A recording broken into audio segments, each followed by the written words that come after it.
सैया हो। गेरुआ रंग के साड़ी पेनी जाइब देवा घर कि सुना मोर सैया हो।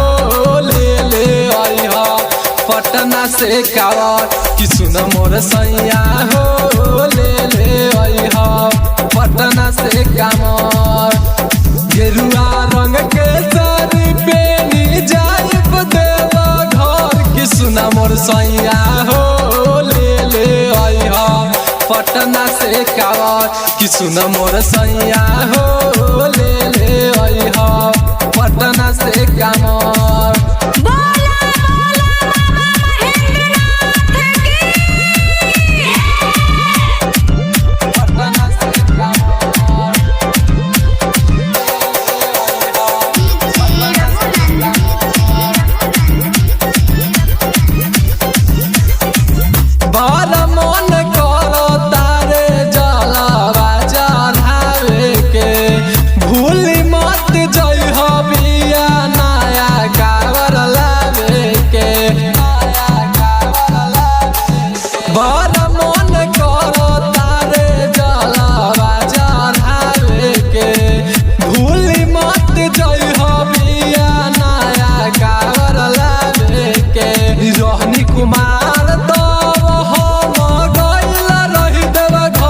सुना मोर सैया हो। ले आइहा पटना से कावर कि सुना मोर सैया हो। ले आइहा पटना से कामर।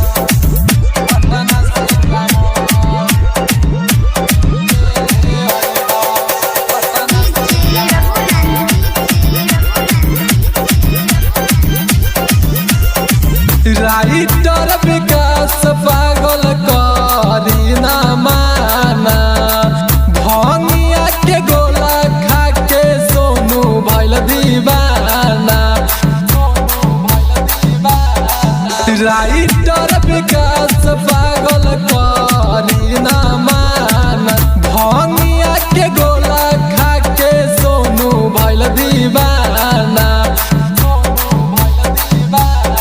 गेरुआ रंग के साड़ी पेनी जाइब देवा घर कि सुना मोर सैया हो। गेरुआ रंग के साड़ी पेनी जाइब देवा घर कि सुना मोर सैया हो। ले आइहा पटना से कावर कि सुना मोर सैया हो।